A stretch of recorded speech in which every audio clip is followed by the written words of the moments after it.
Boa tarde a todos e a todas. Em primeiro lugar, gostaria de agradecer muito à professora Ana Paula pelo convite, pela surpresa de estar aqui junto com o público da antropologia, da socioantropologia, que para nós é tão caro, né? Para mim, particularmente, pela necessidade, pelo desejo, pela importância que eu vejo desse diálogo entre psicanálise e antropologia, psicanálise e educação, psicanálise e psicologia também, por que não, né?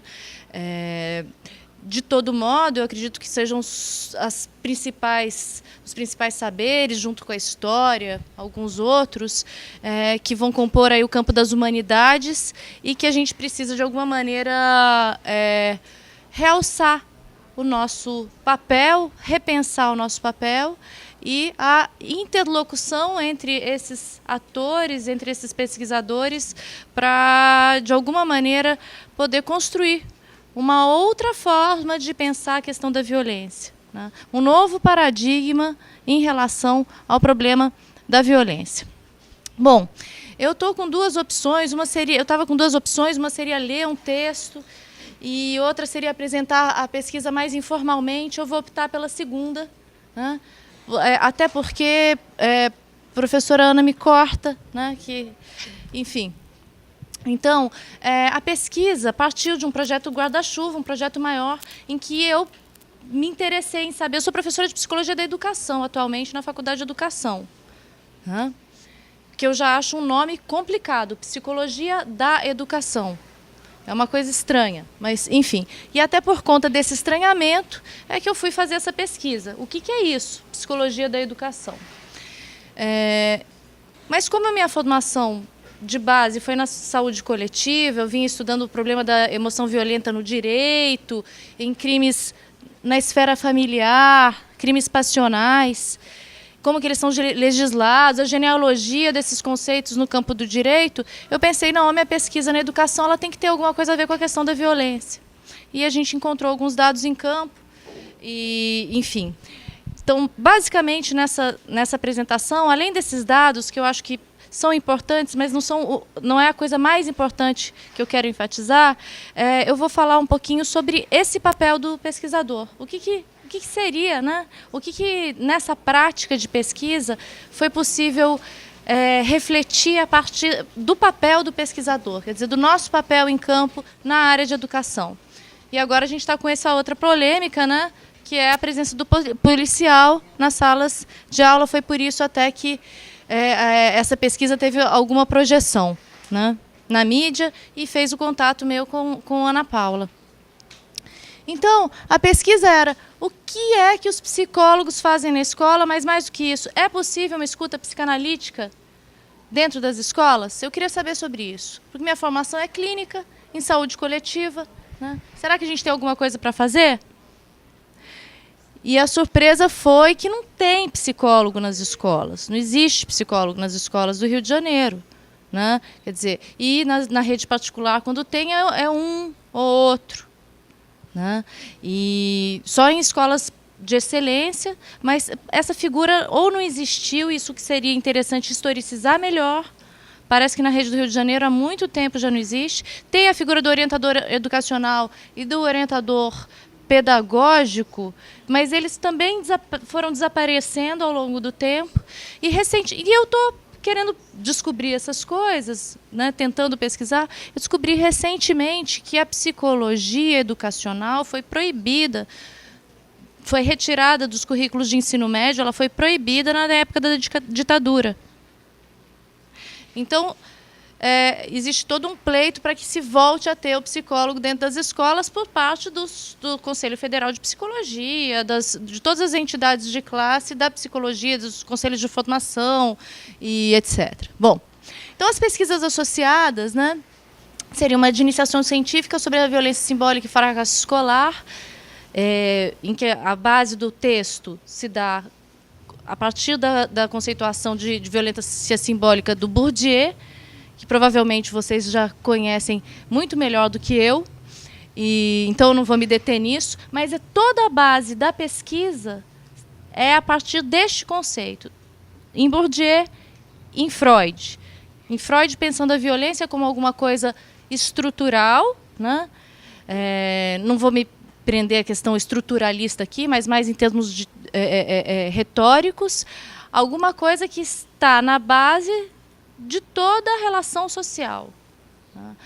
Aí, um texto sociológico de Freud que poderia ajudar a pensar nessa relação seria Totem e Tabu, né, com o mito da horda primeva. Né? Então, a violência como algo fundante do laço social, fundante da lei, né, e que vai, essa mesma lei, essa mesma violência que vai ter que ser repensada, né, quer dizer, essa violência que vai ter que ser repensada a partir da construção da lei, a partir da construção de limites a serem compartilhados. Né? Esse projeto também tem uma relação com um projeto mais amplo, que se dá na França, se deu na França, Criminalidades Coletivas e Individuais, com a professora Sophie de Mijola-Mellor, que escreveu um livro recentemente sobre a morte dada. E agora a gente parte para estudar um grupo mais amplo, pensando no engajamento político dos intelectuais, tentando resgatar essa função, esse papel de pensar a política, de pensar o político, a função política, a partir dos intelectuais, ou de uma certa... essa palavra é ruim, mas, enfim, na falta de outra, uma certa elite pensante, né?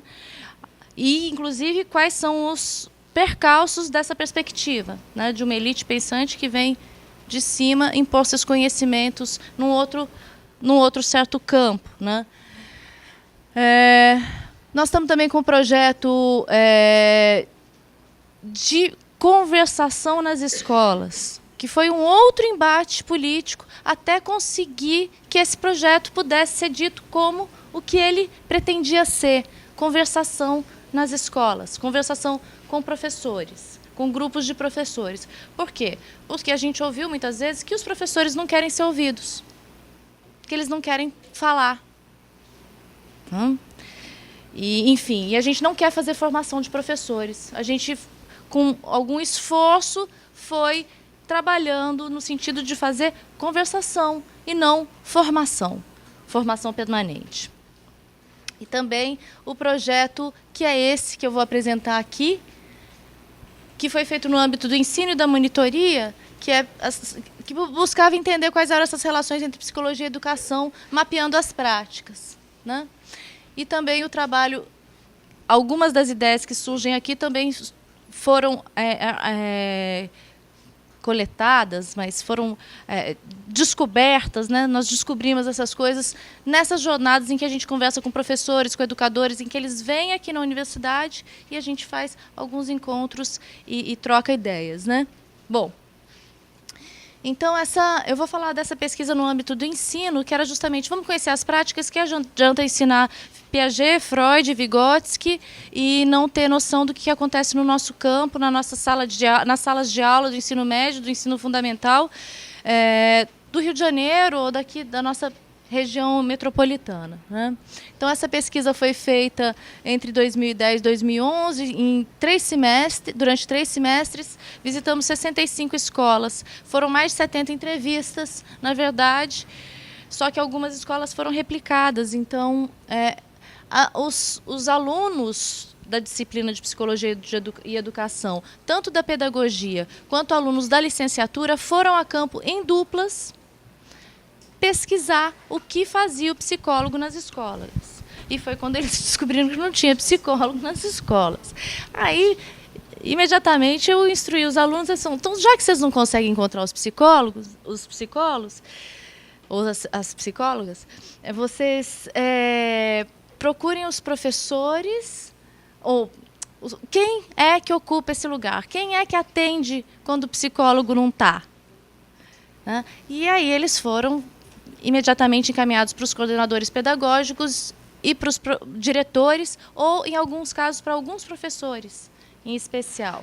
Interessante, um dado assim que me chamou a atenção, e recentemente eu até tive uma reunião, porque a pesquisa deu tanta repercussão que eu fui chamada pelas secretárias de educação, tanto de Niterói como do Rio de Janeiro. Eu me achei muito chique, sabe, professora?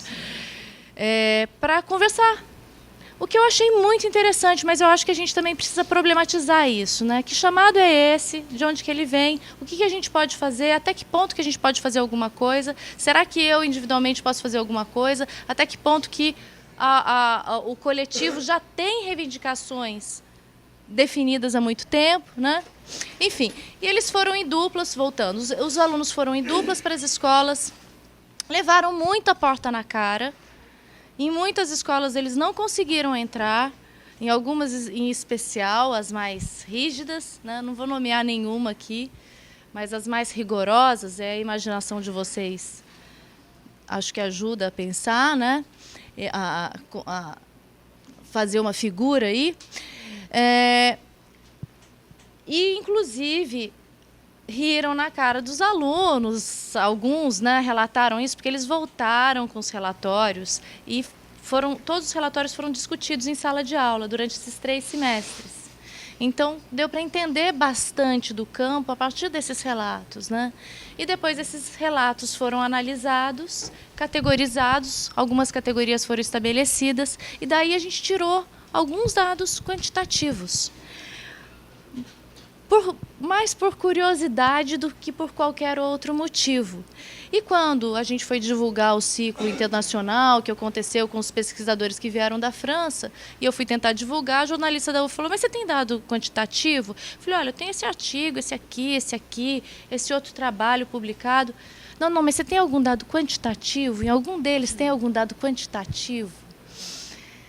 E eu já tinha começado a categorizar os dados por curiosidade. Aí eu falei para o monitor da disciplina, falei, Rafael, joga esses negócios nos gráficos de pizza. Tudo sempre acaba em pizza, né?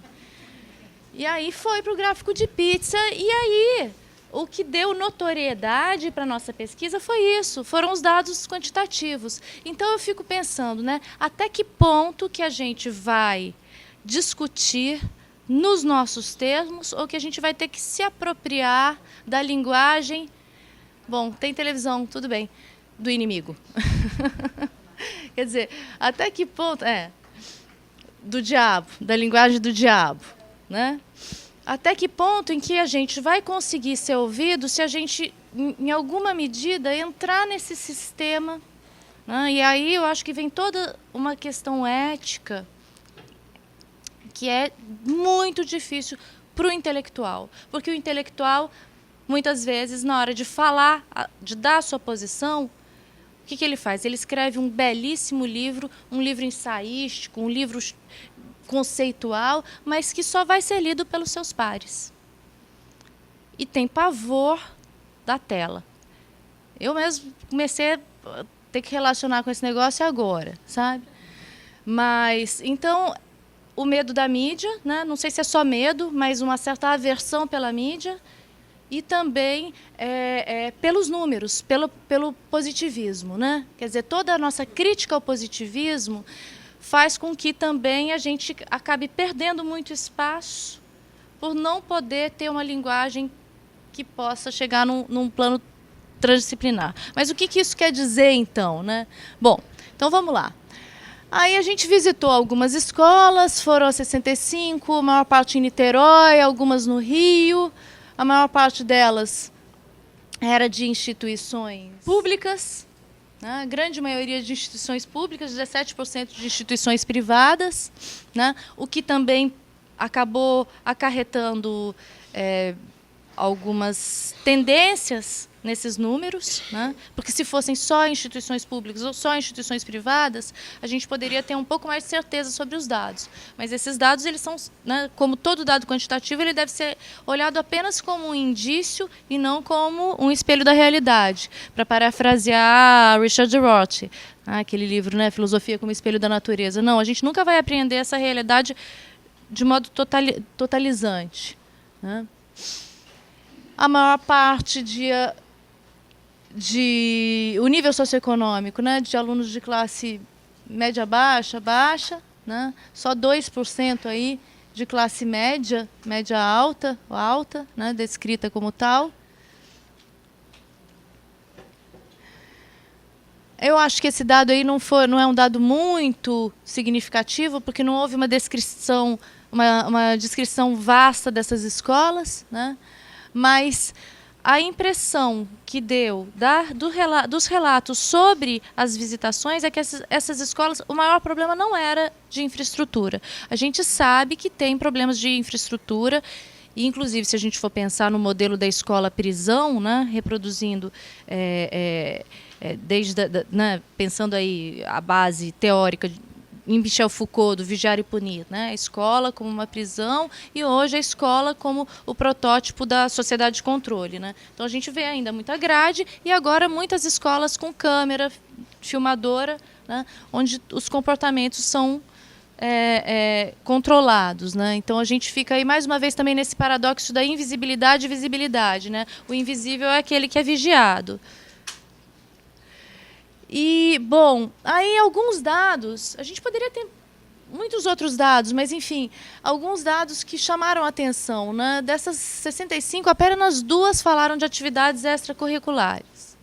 Apenas 2 falaram da existência de turmas exclusivas para alunos especiais, né? Que tinham um trabalho mais específico. Porque esse é um outro problema da inclusão e exclusão que a gente percebe em campo. Talvez num outro momento, um outro trabalho a se discutir. Mas, em grande parte, os alunos que são incluídos, eles acabam, de algum modo, ficando excluídos porque não tem pessoal preparado para trabalhar com eles. Então, é uma inclusão que vai gerar discriminação. Você percebe do que... Enfim. Em 3 escolas foi relatada a existência de campanha contra o bullying. E o bullying agora, todo mundo sabe, está na moda, aparece o tempo todo no discurso das pessoas, parece uma falta de investimento até na língua portuguesa, né? Você poderia chamar de maus tratos, sevícia, judiação, sacanagem, né? Disputa, discriminação, tantos e tantos e tantos nomes que a gente poderia dar para isso em português, né? Mas virou bullying por quê? Né? Quem que se interessa por uma... Eu acho que tem coisas que a gente pergunta e acho que há essa questão do papel intelectual do pesquisador, né? Perguntar alguma coisa que possa gerar questionamento e não resposta, né? E aí também, a maior parte dos relatórios que descreveu que tipo de violência era bullying. Então, uma falta de... E outros tipos de violência também foram descritas nesses relatórios, né? Agressão, ameaça ao professor, agressão física, punição, discriminação, bullying, roubo, enfim. Eu achei interessante porque um relatório falou que a violência era a causa do egoísmo humano. Eu gostei. Porque, né, uma pessoa lembrou disso. E a culpabilização da família apareceu como um fator importante, né? A violência é uma coisa que vem da família. A criança traz de casa, ela não tem limite em casa. A gente faz um trabalho aqui na escola, mas ela volta para casa e esse trabalho é desfeito. Por mais esforço que o professor faça, o sujeito volta e retorna aquele problema. Bom, a família, se a gente for pensar, a família é a célula da sociedade, então é um problema difuso. Muitos falaram que é um problema da sociedade, que a violência é um problema da sociedade. O problema da família, um problema da sociedade, é um problema bem mais amplo do que focalizar a questão no indivíduo. Bom, por incrível que pareça, né, eu sou aqui psicanalista, conversando com antropólogos, sociólogos, e tentando desfocar a questão do indivíduo. Mas para quem pensa que o inconsciente é uma coisa que está dentro, é outro grande equívoco, né? O inconsciente ele é social por natureza. Também na falta de melhor palavra. Então, 68% das entrevistas mencionaram a questão da violência. Bom, há de se convir, né, que no primeiro semestre da pesquisa a gente ainda não estava muito atento, muito focado para perguntar sobre as questões da violência. Então, eu tenho a impressão que se desde o primeiro semestre eles já tivessem ido com essa questão mais nítida a campo, talvez tivesse dado 100%. Bom, 14% das entrevistas a violência é apontada como problema da sociedade, 11% é um problema familiar, o egoísmo. 20% das entrevistas houve uma relação entre quando há relação da escola com a família, com a comunidade, os índices de violência diminuem, né? E na literatura e no relato dos professores a gente ouve a questão da indiferença. A indiferença do professor gera violência do aluno em relação ao professor. Isso também aparece no relato de adolescentes, nessas pesquisas associadas, né?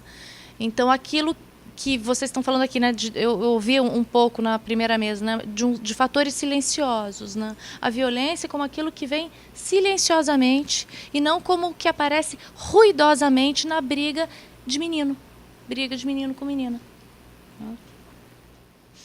Então, esses encaminhamentos, eles, em geral, são fadados ao fracasso e sempre tem que passar pelo médico. Chega no médico, médico medica.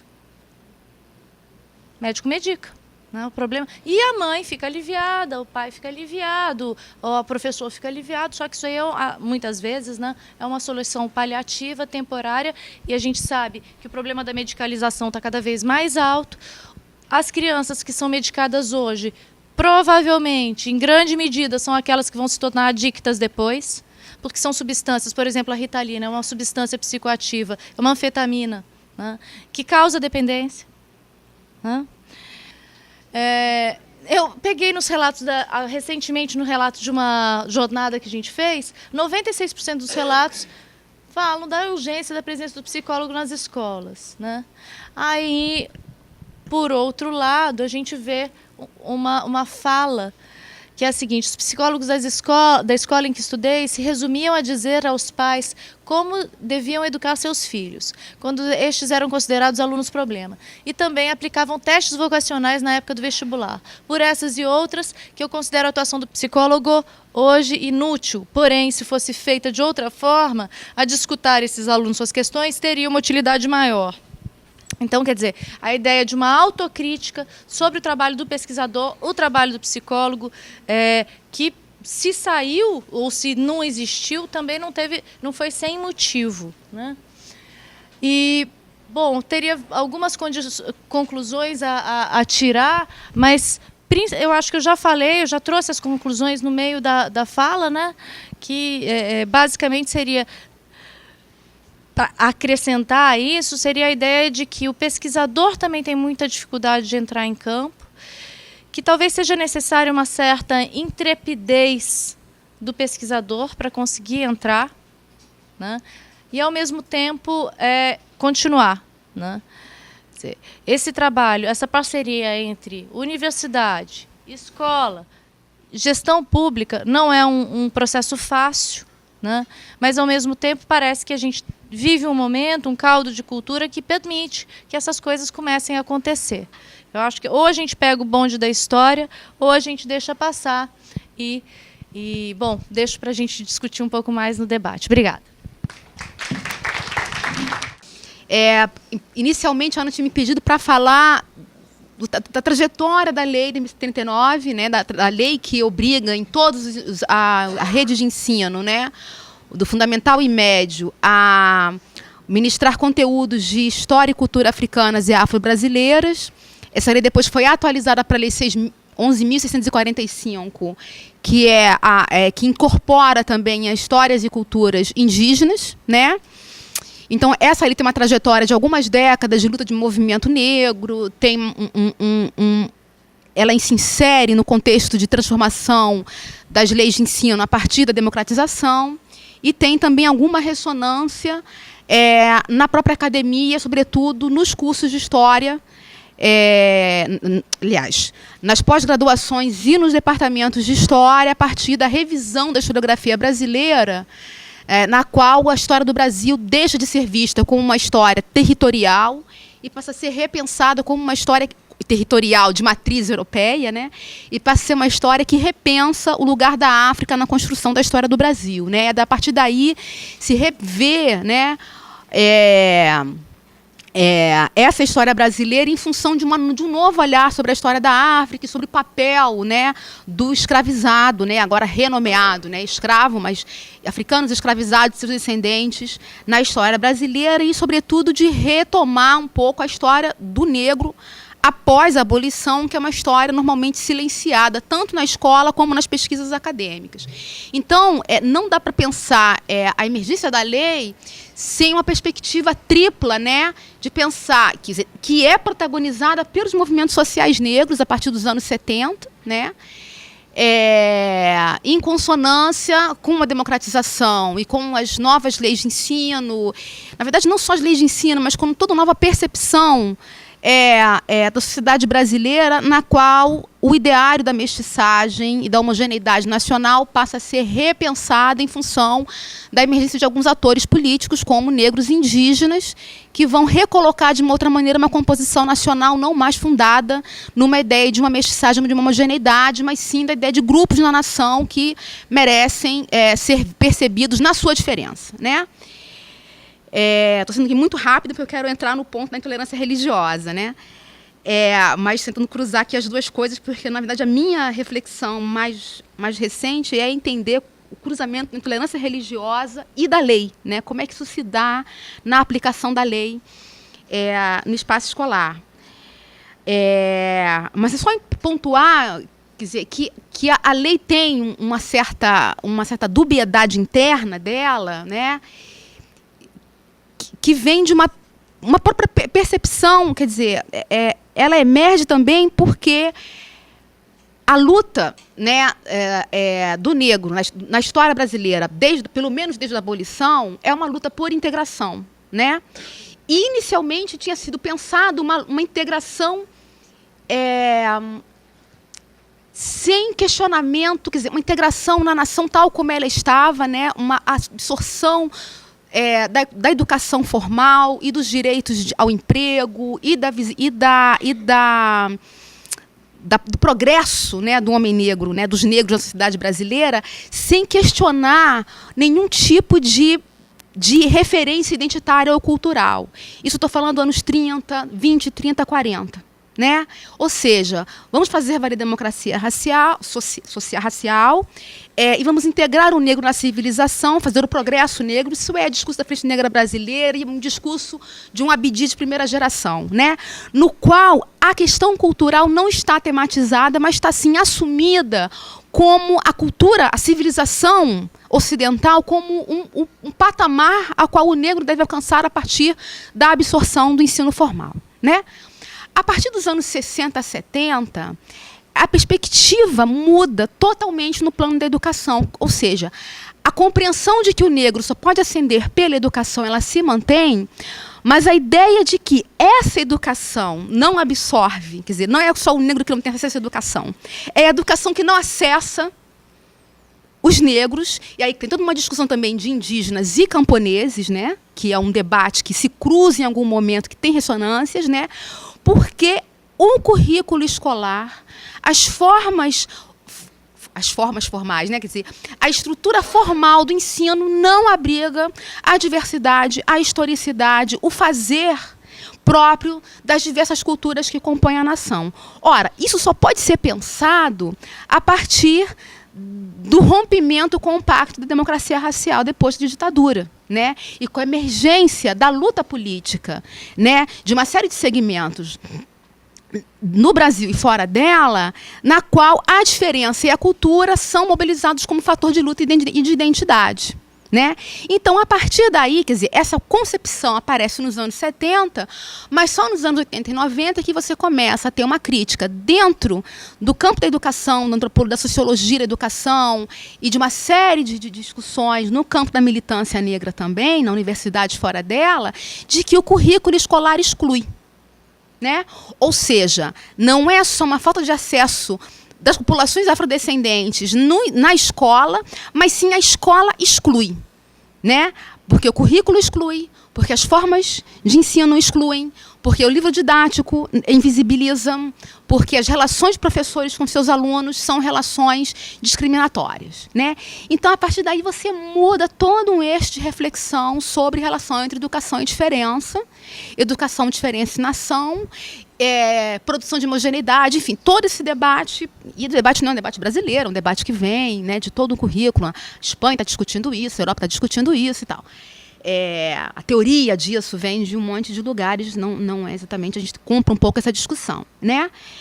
Então, a Lei de 1939, que é enfim, a reivindicação pela introdução no currículo de História e Cultura Africana e Afro-Brasileira como uma disputa, né, da reescrita da história, da reescrita da nação, para pensar o lugar do negro dentro dela, ela passa por um outro campo também, como uma rediscussão não só desses conteúdos, mas também de um currículo. Currículo pensando assim, currículo não só como conteúdo, mas currículo como currículo oculto, como aquelas coisas todas da pedagogia que eu não consigo decorar, atitudinal, comportadinal, aquelas coisas todas que comportamentos, atitudes, relação professor-aluno, incorporação de saber não formal. Aí tem todo um debate também do currículo indígena sobre isso, do debate sobre escola e ensino no campo, né? Como é que você vai fazer ensino no campo se o currículo é todo urbano, se você não respeita o tempo do camponês, se você não respeita enfim, essas coisas todas elas não vêm juntas, não, elas vêm todas juntas atravessadas, mas é mais ou menos o campo de debate é pensar que se esse aluno não se vê na escola, no currículo, na atenção da professora, quer dizer, não é só conteúdo, né? Então, quando a lei vem, a partir dessas demandas todas, de algumas iniciativas, né, ela traz na sua letra, e ela vem a partir dos parâmetros curriculares e dos conteúdos transversais, né, ela vem com uma ênfase absolutamente transversal e com uma ênfase de pensar nas relações raciais em sala de aula. Ou seja, ela tem o viés. Isso não está na lei, ela está nos parâmetros, não, nas diretrizes, né? Que vai tentar discutir qualquer questão de conteúdo em função de repensar relações raciais no espaço escolar, né? E aí a lei diz, bom, os conteúdos de História e Cultura Africana e Afro-Brasileiras devem ser dados em todo o conteúdo, em todo o currículo, especialmente aí vem o corte particular, né? Português, História, Artes. Geografia não fala-se, Educação Física não se fala, né? Que tem a ver também com uma disputa interna dos próprios campos. A história é muito mais veloz na incorporação da África e muito menos a geografia, muito menos a educação física, que não é pensada nem seriamente como disciplina. Uma série de questões vão cruzando por aí, né? Só que aí, bom, a lei aparece. Essa lei, obviamente, a expectativa não do discurso é que tem que ser aplicada, mas na verdade não há possibilidade de aplicação imediata da lei, porque ela é produzida justamente para ser construída, né? Então há um discurso todo de a lei tem que ser aplicada, mas na verdade você tem que produzir o quê? Material didático, formação. Então há todo um processo ali, está com o quê? Com 2003, né? Está fazendo 9 anos, né? E você já tem uma série de algumas iniciativas das mais variadas. Dá para fazer um balanço sobre isso, não sei se foi feito, né? De bibliografia, paradidáticos, grupos de cursos de formação. O que você produziu imediatamente foi concursos de História da África em todas as universidades públicas. A grande maioria das universidades públicas, federais, pelo menos que eu conheço, todas elas vão pipocando, muitas vezes sem candidato, e vem os candidatos que vêm da história do Brasil, da história da escravidão, para concurso de História da África, né? E a partir daí se produz já uma certa massa crítica discutindo essa questão, né? Quando você entra com esse debate da lei dentro do espaço escolar, porque você tem conteúdos, tem cursos, tem iniciativa, movimento negro, universidade, o ERD, todo mundo, né? Mas quando você começa a aplicar a lei dentro do espaço escolar, aí é um campo que a gente tem pesquisado só muito recentemente. Conheço poucos trabalhos, né? O seu é né? Tenho feito trabalho de campo sobre isso numa escola que atende comunidade quilombola no Bracuí. E aí você começa a esbarrar, óbvio, com a resistência evidente, né, de muitos professores e incompreensões. O processo de implementação da lei, ela é uma luta, né, que vai depender de N mecanismos, né? Vai depender da escola, vai depender das facilitações ou incentivos da Secretaria de Educação, vai depender da pressão social, vai depender de iniciativas, de projetos vindos de fora. Às vezes, projetos vindos de fora, eles não avançam muito, mas eles ajudam a incomodar, né?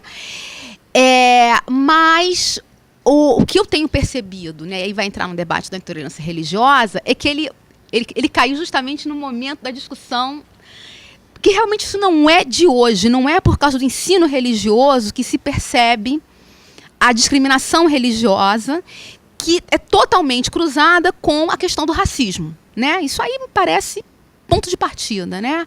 A intolerância religiosa não é só, mas ela se cruza privilegiadamente com o debate de raça, com o racismo, ela tem outros meandros, mas aí você tem um nó no debate, né? E aí a reflexão que eu estou tentando fazer eu sei que eu estou falando uma coisa muito delicada, né?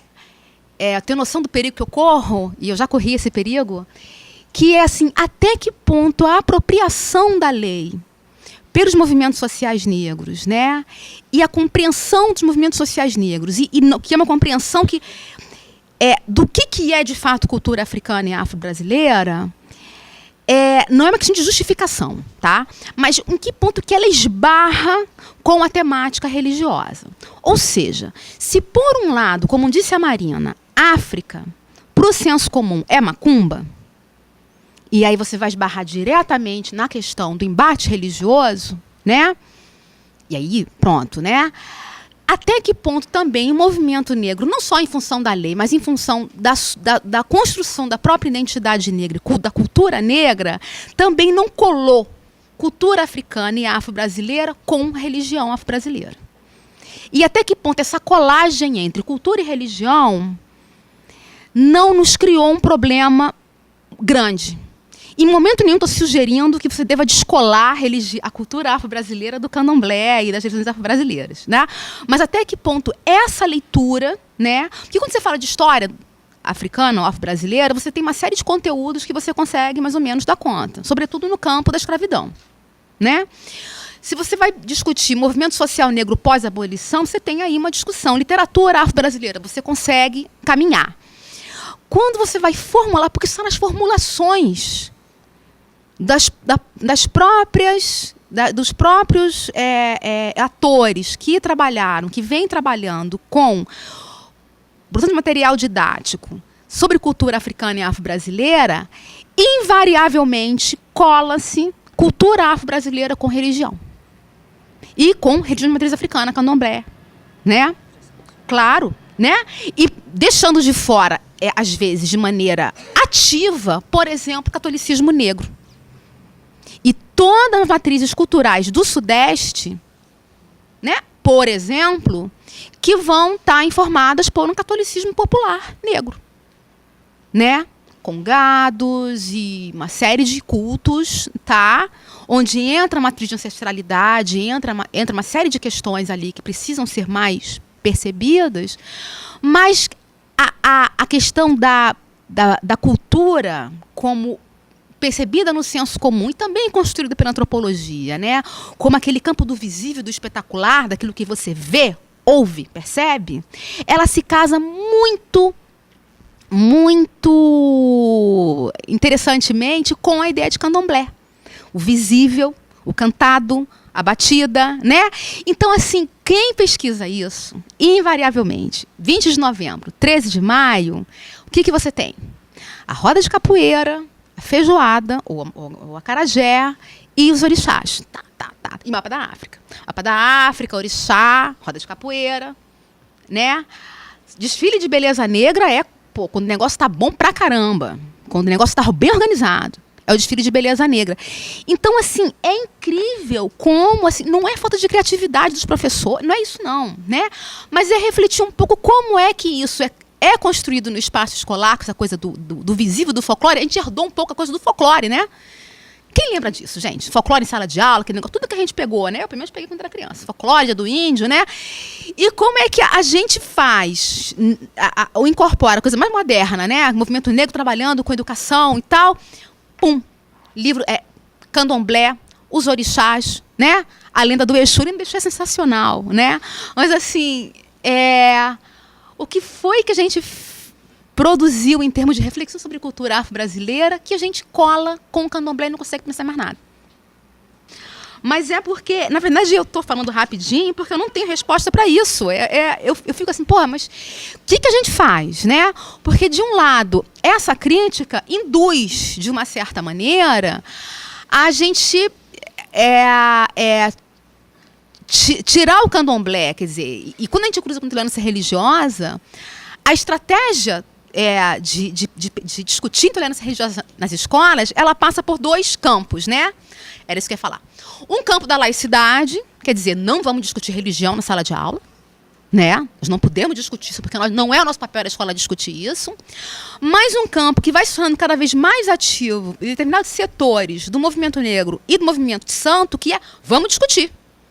Porque se você não discute candomblé na escola, você está naturalizando todo um espaço escolar que é cristão pela sua própria constituição de tempo e espaço. Né? Que não é só o crucifixo em cima do quadro. Tem uma série de ordenamentos do espaço escolar que é jesuíta mesmo e que não desaparece. E que a gente toma de barato que isso é laico. Né? Então tem uma crítica religiosa para a discussão de tolerância religiosa e laicidade, que vai dizer, não, vamos enfiar o candomblé na escola. Então, se é para você fazer então discussão de debate religioso, vamos botar todo mundo. Então, enfia lá o candomblé também. Né? Então vamos discutir oralidade. Era isso. Que é um debate forte no campo da discussão, né? Do questionamento dos saberes. Que saberes são passíveis de entrar no espaço escolar, que saberes não são passíveis. A primazia da escrita, a primazia da ciência. Será que a escola pode dialogar com outras formas de conhecimento, que não só o conhecimento científico, acadêmico? Então, será que a contação de histórias, que fica num espaço muito restrito, será que é oralidade? Será que outras autoridades, outros conhecedores, outros sabedores, né? Isso tem um cruzamento com a educação indígena que é sensacional, né? Como que você faz isso? E como é que você depura cultura de religião? Ou religião de cultura? Porque tem um discurso também da questão do... Não vou discutir orixá, é só na parte cultural, né? Que é uma coisa que eu escuto na escola do meu sobrinho, que é a escola de bacana. Não, a gente não discute religião aqui, a gente só discute parte cultural do afro-brasileiro, que é o tal do 20 de novembro. Como assim? Como que você discute orixá sem ser religião?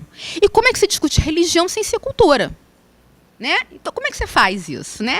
Isso é um problema para o antropólogo também, né? Porque assim, a gente inventou esse negócio de estudar de cultura achando que não estava discutindo religião, ou discutimos cultura com um arsenal teórico todo que vem dos estudos de religião, né? E aí a gente não consegue separar esse troço. O que é cultura e o que é religião? Né? E aí vem, não, mas não é religião, enfim. Vocês entenderam, né? É que o buraco é mais embaixo. Não adianta falar de laicidade e dizer que não, é laicidade, pronto, e a gente não vai discutir isso, porque não podemos, não sabemos, não queremos.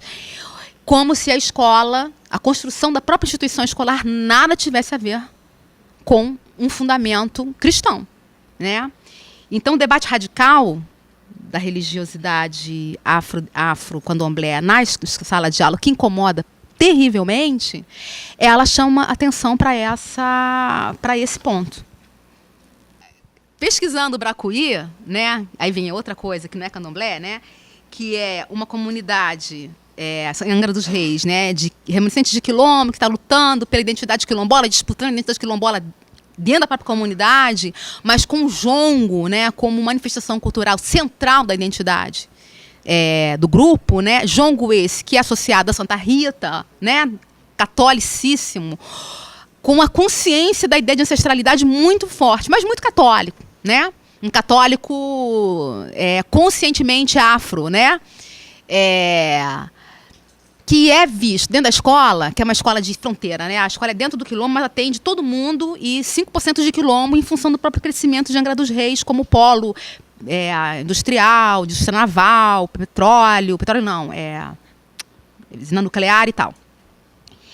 E no momento lá que que a diretora me contava de como é que é as relações raciais na escola, como é que é a relação do quilombo, como é que os quilombolas se percebem, eles não se percebem, eles não falam que são quilombolas, têm vergonha de ser quilombola, essa discussão toda, ela me contando, enfim, e aí os evangélicos dizendo que a batucada de jongo era macumba, né, enfim, essa coisa toda.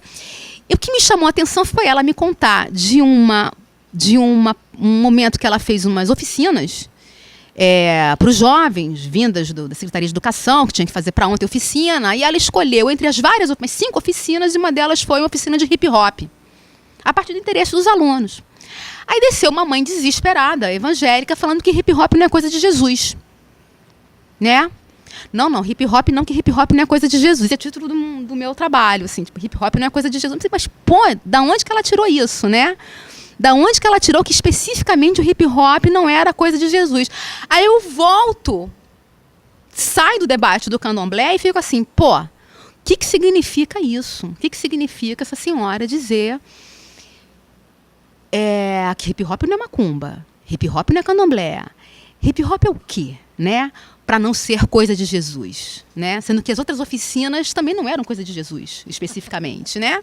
Eu não lembro o que eram, era uma dança, era uma coisa de... Enfim.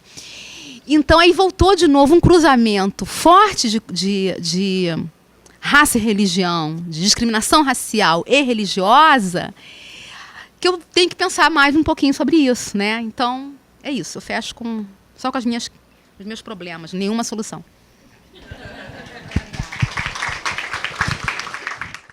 Acho que é bem essa a nossa ideia, né? Eu costumo brincar, principalmente com os meus alunos, que o Chacrinha é o meu ídolo nesse sentido, que o nosso objetivo é vir aqui para confundir e não para explicar, né? A minha grande frustração foi uma vez, quando eu falei isso, um aluno perguntou quem era o Chacrinha. Eu chorei assim, fiquei desesperada. Ainda bem que agora tem aquele canal que reprisa as coisas, acho que ninguém vai mais me perguntar isso. Mas nesse dia eu saí dali bem deprimida.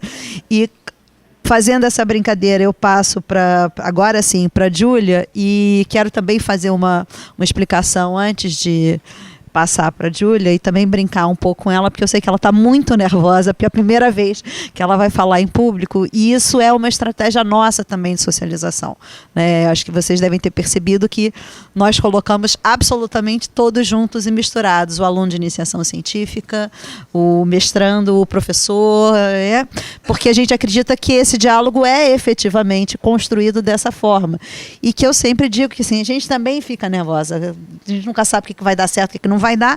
Então, a única coisa que nos diferencia é essa coisa, né? Eu sei quem é o Chacrinha, ela talvez não saiba, e que isso nos dá uma diferença, que é ter mais experiência para lidar com o nervosismo, não para perder o nervosismo, né? Porque eu também estava nervosíssima, achando que nada disso ia dar certo. Então, eu estou achando que está tudo ótimo, né? Está todo mundo até agora. Então, com isso, eu espero que a Júlia tenha ficado mais calminha um pouquinho, que é assim mesmo, tá?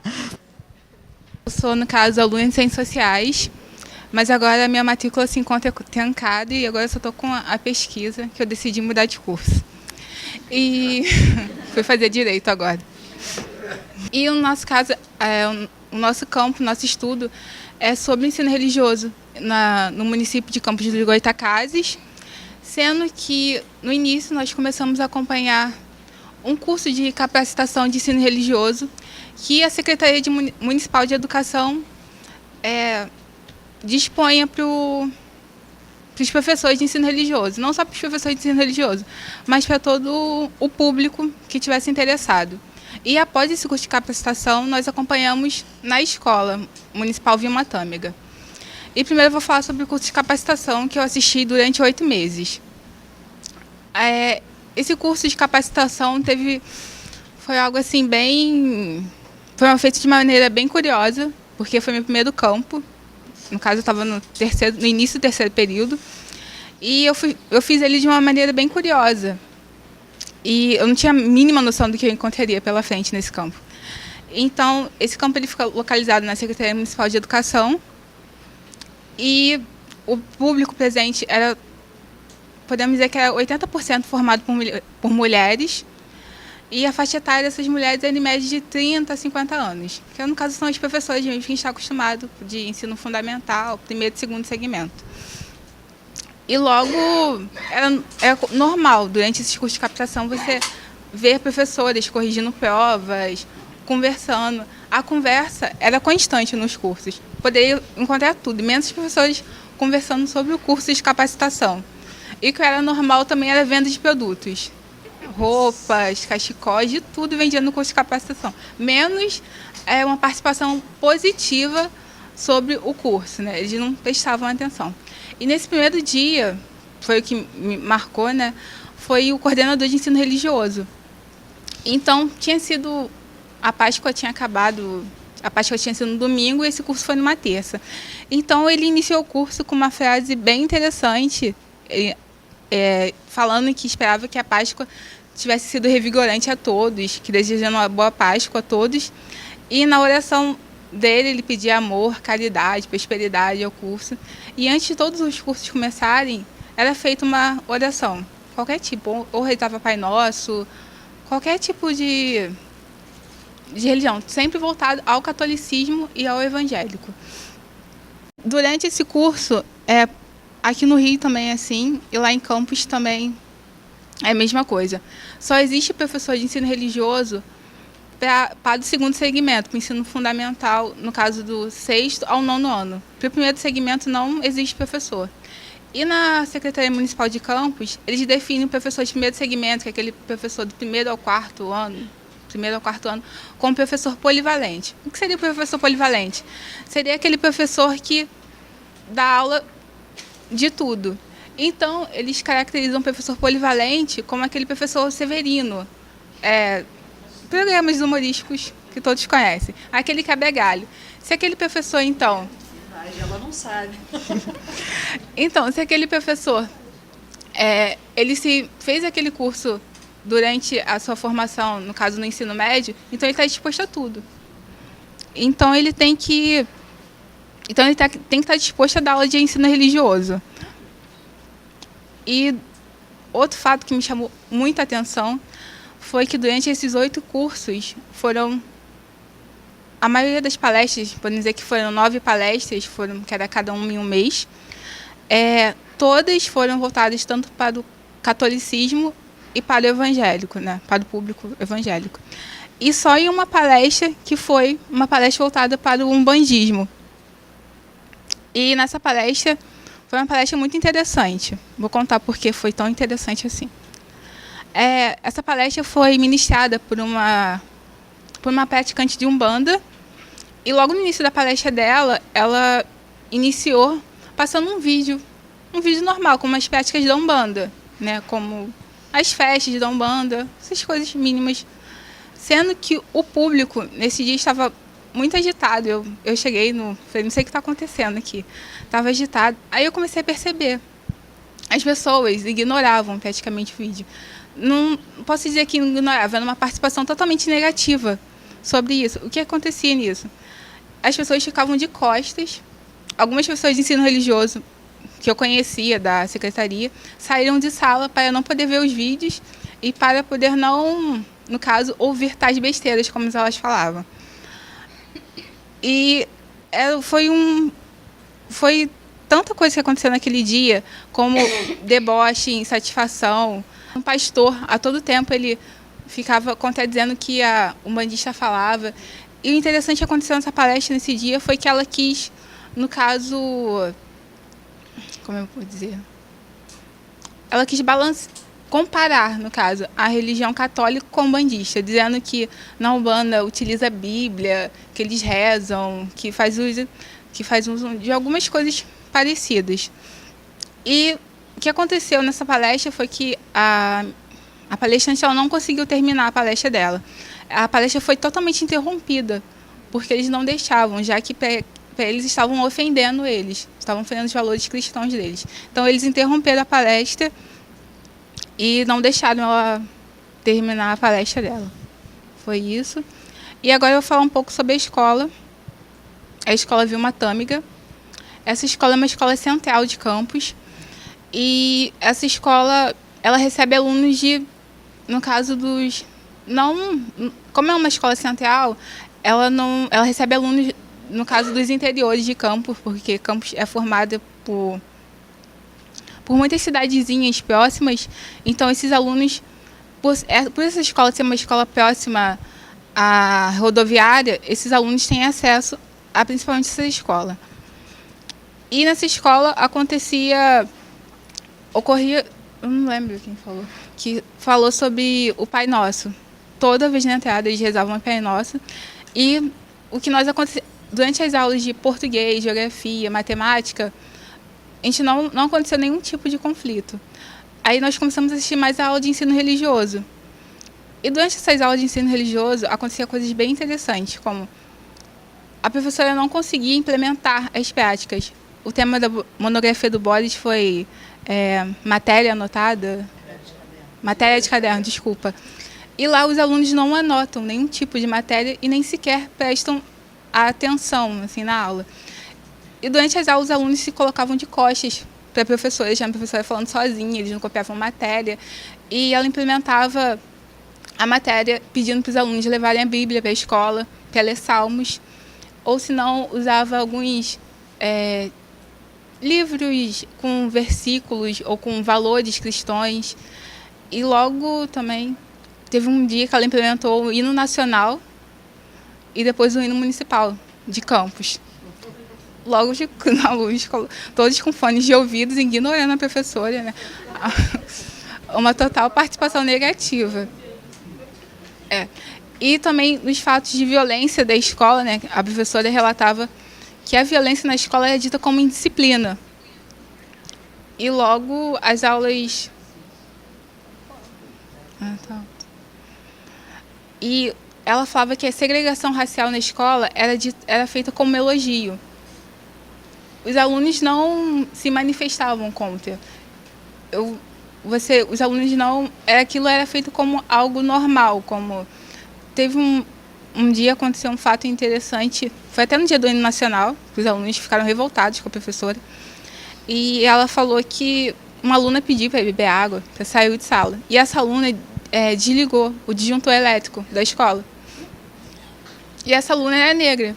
Nisso que essa aluna voltou à sala, todos foram em cima dessa aluna, chamando com frases preconceituosas a ela, e ela simplesmente riu, achou aquilo super normal, talvez pelo fato de ter uma ligação íntima de amizade, não sei bem o que eu posso dizer sobre aquilo.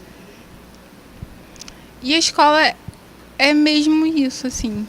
E o coordenador de ensino religioso dessa escola é um ex-padre. Então, a todo tempo, em todas as palestras, só o ex-coordenador, ele ministrou umas 5 palestras. E todas essas 5 palestras foram voltadas para o catolicismo. Ele falava que não era para o catolicismo, e sim sobre os valores. Que o ensino religioso não está voltado para as religiões, e sim para os valores morais para conquistar uma boa sociedade, né? É isso. Depois eu complemento com a Glaucia.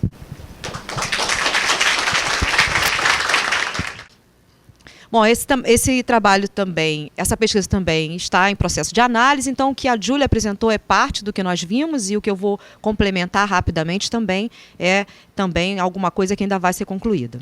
Fora o trabalho de campo nas escolas e no curso, nós também aplicamos uns questionários aos alunos para ver como eles se identificavam, né? Quer dizer, se eles diziam que tinham uma religião, que religião tinham, né? E só para resumir, fora outras coisas que são extremamente interessantes que apareceram ao longo do questionário, somente uma aluna de todos os questionários aplicados, e eu acho que a gente aplicou quantos, Narnan? Acho que você lembra?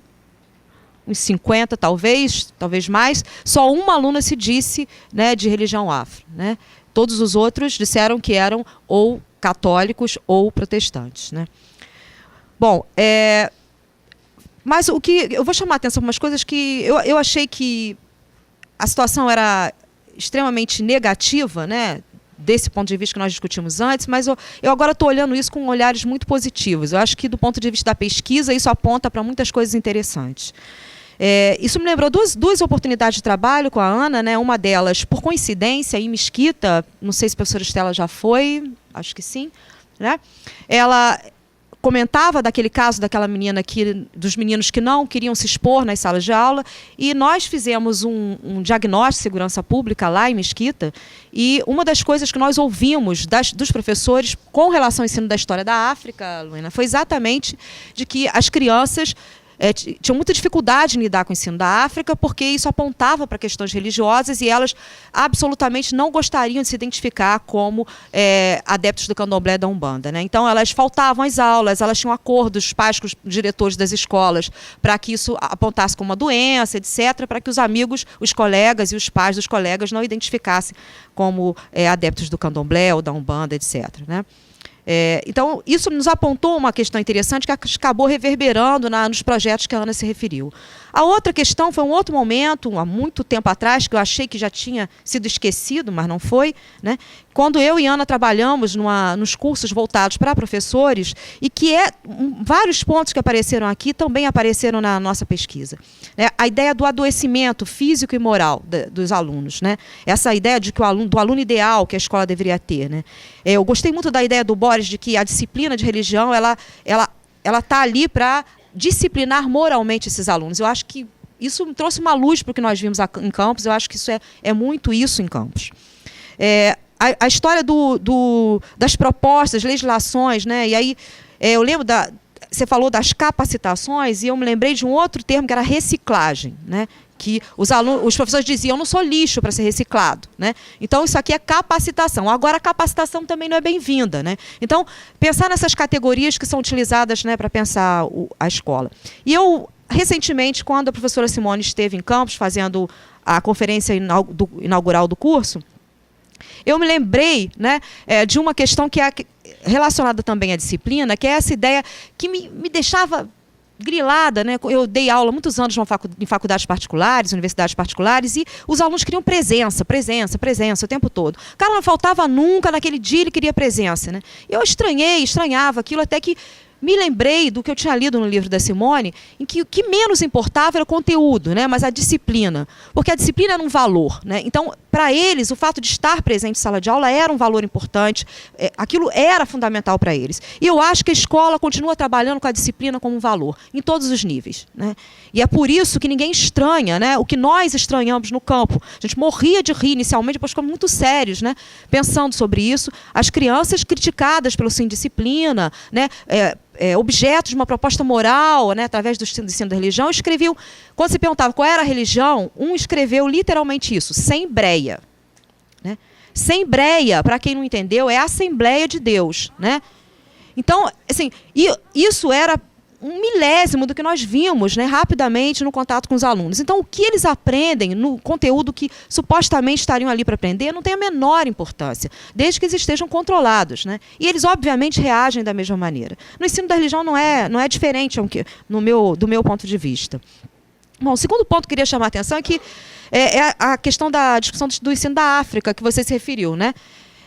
Assim como os professores no curso de capacitação viravam os rostos para não ter que ouvir ou ver o vídeo, né, que fazia menção à Umbanda, os alunos das escolas municipais, em alguns casos, foram orientados por seus pais de tampar os ouvidos cada vez que fosse às escolas oficinas de capoeira, por causa dos atabaques, né? Então, eles viravam de costas, assim como seus pais, né, supostos, né, no curso de capacitação, e tampavam os ouvidos para não ouvir o diabo que vinha dos atabaques. Né? Então, é uma situação bastante difícil, né, para quem tem que lidar com esse tipo de questão que essa lei e as questões que nós discutimos aqui impõem. O outro lado dessa história, que me parece importante no caso de Campos, é a complexidade que Campos apresenta. Né? Para as pessoas que estão de fora, né, com um olhar muito etnocêntrico, Campos está lá no interior do estado, lugar de matuto, lugar de Rosinho Garotinho, então é o horror do horrores. Né? Só que Campos é um lugar extremamente difícil, né, de se entender, né, extremamente complexo, e eu acho que um campo de pesquisa muito profícuo para todos nós. Campos nesse caso da religião, além de ter uma prefeita evangélica, né, e de ter um grupo significativo de evangélicos, tem também uma tradição católica muito forte. E uma tradição católica tradicionalíssima, ou seja, é na região de Campos que o catolicismo se divide, né, em determinado momento, e que defende a tradição mais rígida da religião católica, né? Então, a missa em latim, né? O padre virado de costas, as mulheres que não podem usar calça comprida e assim por diante. Até hoje, isso existe lá. Né? A igreja que fica do outro lado do rio, o padre reza a missa em latim, de costas para o público, etc. Então, o que nós encontramos em Campos, né, o que a Júlia chamou atenção aqui, o que nós encontramos nas escolas é também resultado de princípios religiosos e morais que fazem parte dessa coisa complexa que é Campos. Fora isso, ele congrega diferentes valores com novos habitantes. Então, a gente tem aí uma tradição de usina de açúcar, de mão de obra escrava, etc., que foi estudado por várias pessoas, entre elas a Delma, que faz parte do programa daqui de pós-graduação, mas também a gente tem a vinda para Campos mais recentemente, não só das universidades, né, públicas, mas também de uma série de indústrias de petróleo, etc., né? Então, existe também redes de sociabilidade bastante complicadas e que resultam nos conflitos escolares também, né? Então, nós observamos que esses conflitos também são permeados por outros que nós não necessariamente falamos aqui, porque não era objeto da nossa discussão, mas que acho que vale lembrar, que são discussões relacionadas a valores rural e urbano, né? Pessoas que vêm de fora e de dentro, né? Então, o que significam essas coisas para essas pessoas, né? A gente estava falando dessa violência simbólica, né? Então, a Júlia falou que a gente quase não vê conflito, né? Os conflitos são vistos um pouco como elogios, como ela disse, né? Exato, mas o que você vê são conflitos, né, que eu não digo que são conflitos silenciosos, é esse o meu ponto. Eu acho que são conflitos muito ruidosos, só que ruidosos de outra forma. É isso, é o aluno que liga, bota o fone, né? É o aluno que chama, você é negro, por isso que você fez essa bobagem, né? E ri, o outro também ri, né? É o outro que na brincadeira com 5 anos de idade fala, pô, sua mãe é barata cascuda, kkk, e morre de rir. Barata cascuda foi a primeira coisa que eu ouvi que me fez escolher essa escola para pensar o assunto, né? Barata cascuda é a mãe do outro, que é uma barata negra, né? Suja e negra, né? Então, são pequenas coisas, né, que são muito ruidosas e aparentemente silenciosas, mas não são, né? A criança que é a criança de abrigo, as crianças lá separam os alunos entre os alunos e os de abrigo. Os crianças de abrigo são crianças que foram afastadas dos pais por violência doméstica e que ficam nos abrigos e que frequentam essa escola. Só que essa escola, além de ter uma origem católica, ela era uma escola católica que foi encampada pela prefeitura, por isso o Pai Nosso, todos os dias. Ela é uma escola que foi criada para ser uma escola modelo, para atender os trabalhadores do entorno, né? E que se transformou numa escola de abrigo, né? Então, há toda uma série de conflitos que também aparecem nos conflitos religiosos com relação às crianças que não têm pai nem mãe, não têm família, né? E que ficam à margem desses alunos, né? A escola tem uma proteção de metal que é para os pais que são proibidos de ver os filhos não chegarem até eles, né? Então, ela se transformou numa escola-prisão. A escola tem grade em todos os lugares, né? Então, existe uma série de coisas que eu acho que nós, quando vamos trabalhar com as questões da discriminação religiosa e da questão racial, temos que estar atentos, porque eu acho que elas permeiam tudo isso. E a forma como se expressam esses conflitos são muito parecidas, muito próximas, né? E reatualizam coisas. Eu ouvi a Mônica falar, e com isso eu queria finalizar, para não tomar mais tempo que meus colegas, sobre uma estratégia dos professores que é o show dos talentos, né? E aí, né, por coincidência, né, no relato da Vitória, uma pena que ela não pôde estar aqui, do campo, ela descreve uma dessas dinâmicas ocorridas no curso de capacitação, em que o coordenador chama 2 professores e uma das coisas que elas começam, né, como dinâmica é chamar atenção para o que elas fazem, que é a explosão de talentos, né? Eu vou ler rapidinho para terminar minha fala.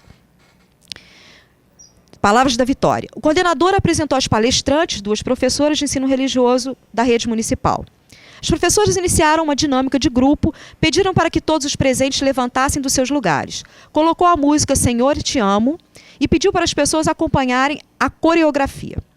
Após essa dinâmica, começaram a falar sobre o seu trabalho nas escolas e disseram que desenvolvem um trabalho com um evento chamado Explosão de Talentos. Este tem como objetivo trabalhar a autoestima do aluno, mostrar o que eles têm de dons e valores oferecidos por Deus, né? Então, ela diz, né?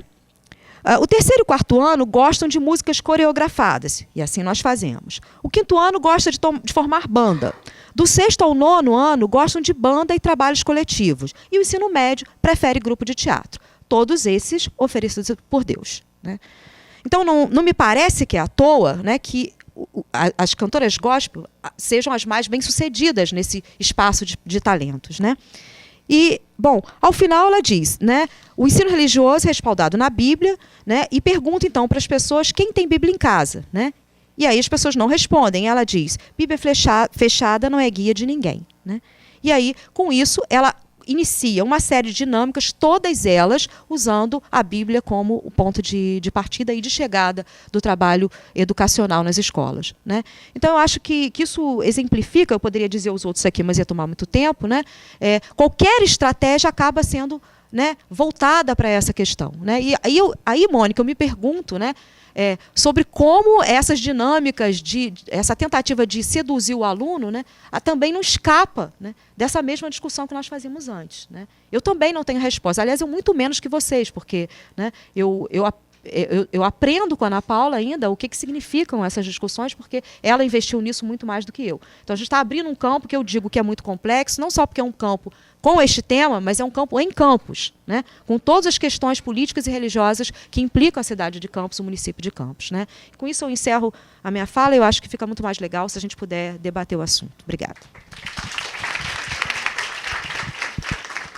Por exemplo, a gente tem alunos lá que são classificados assim, chegam para a gente assim, na realidade a gente não sabe nem que tipo de problema esses alunos têm, eles vêm com laudo classificando eles assim, né? E o que eu verifiquei é que eu tenho alunos com essa classificação, que na realidade não tem nada, e são ótimos alunos, como tenho aqueles que também não têm nada, mas que assumiram como se tivessem um problema, e nesse assumir esse problema virou um transtorno, e aí viram os que causam os conflitos, porque ele tem alguma coisa, então ele se vale disso. E o outro é Gláucia. A gente não pensou, né, essa coisa do show de talentos ter sempre o gospel como resultado. Eu acho que isso não foi pensado na escola, foi uma observação minha, né, que eu acho que é uma coisa que vai levar para uma reflexão.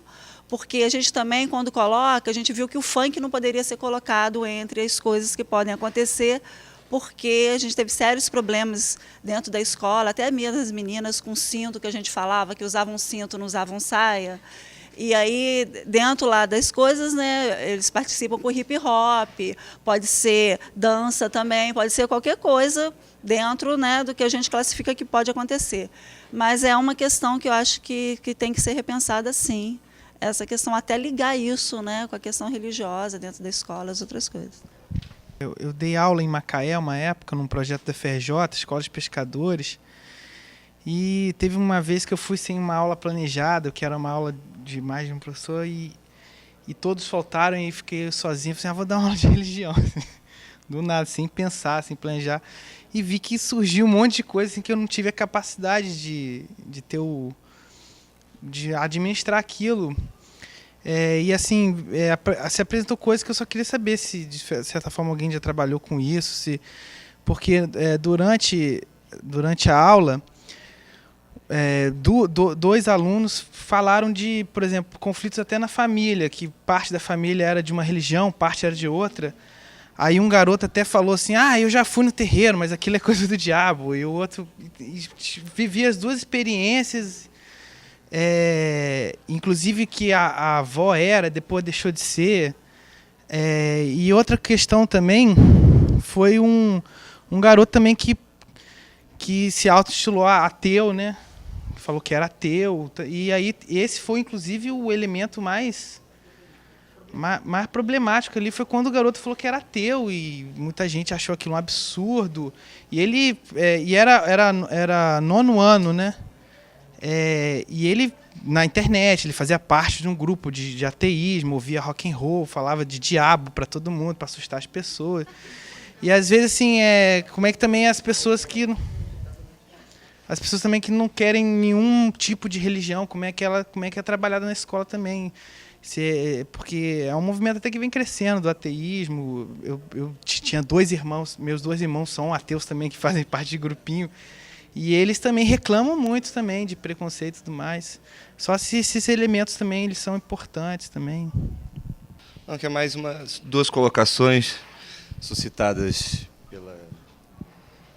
pelas apresentações anteriores e agora. Acho que uma diz respeito um pouco a um tema que tem sido um tema de preocupação nossa, do nosso grupo, do INEAC, do NUFEP. Acho que no que diz respeito ao que a gente tem insistido de pensar sobre a natureza dos conflitos, né? De buscar caracterizar a pluralidade e a heterogeneidade de moralidades que se inscrevem nessas situações de controvérsias ou conflitos que se impõem nesses múltiplos espaços públicos, que no caso da escola é que se coloca. Então. E eu fico pensando aqui um pouco em que medida que pensar essa heterogeneidade do que caracterizaria esses conflitos e, com isso, buscar aprofundar no entendimento sobre o que vem a caracterizar também os sentidos e as moralidades inscritas nisso, nos leva, talvez, não necessariamente a não inscrever a categoria raça ou a categoria discriminação racial como parte constitutiva, mas de buscar perceber em que medida que, em várias circunstâncias, essa categoria ela não necessariamente encerra o entendimento do conflito. Na medida que, por exemplo, você pode... Eu me lembro, que eu fiquei pensando aqui, do tempo quando eu trabalhei no Disque Racismo da Secretaria de Segurança Pública, eu era a pessoa responsável por compilar e fazer os atendimentos das pessoas que ligavam denunciando. E era interessante porque aquilo espelhava exatamente uma heterogeneidade de situações em que, em grande medida, não poderiam ser encerradas numa tipificação, numa classificação de discriminação racial, já que, em muitas circunstâncias, né, ali envolvia dimensões jocosas, envolviam dimensões que eram de outra natureza, que não de uma natureza racial, enfim, que ali existia uma pluralização de moralidades, um conjunto de moralidades e de significado nos conflitos que, a princípio, num primeiro olhar, a gente poderia, né, enquadrar como uma ação de discriminação racial, mas olhado de um ponto de vista mais assim microsociológico, vamos dizer assim, ou mais etnográfico, a gente poderia perceber que dentro daquela situação tinham outras dimensões que não eram necessariamente de caráter étnico-racial. E aí é uma questão que eu coloco para pensar, né? Não estou aqui encerrando, né, como é um projeto que está em construção e estamos conversando, é uma questão para a gente pensar, e por isso que eu falei que é mais uma colocação para não perder a pergunta. É mais uma pergunta, uma colocação no sentido de um questionamento que propriamente uma assertiva. Então.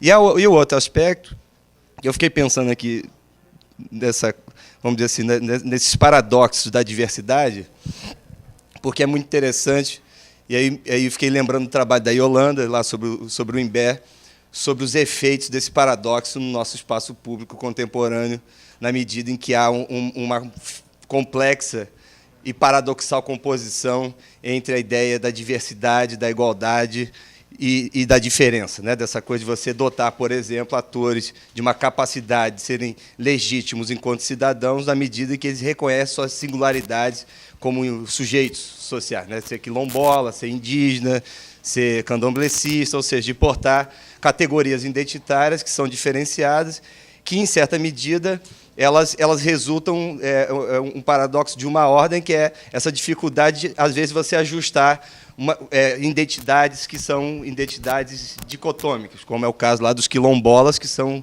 cristãos, né, que são evangélicos. Então, eles querem, por exemplo, ser reconhecidos como quilombolas, no entanto, não querem bater tambor, né, porque já que bater tambor significa algo que se relaciona a um aspecto negativo e perigoso, né?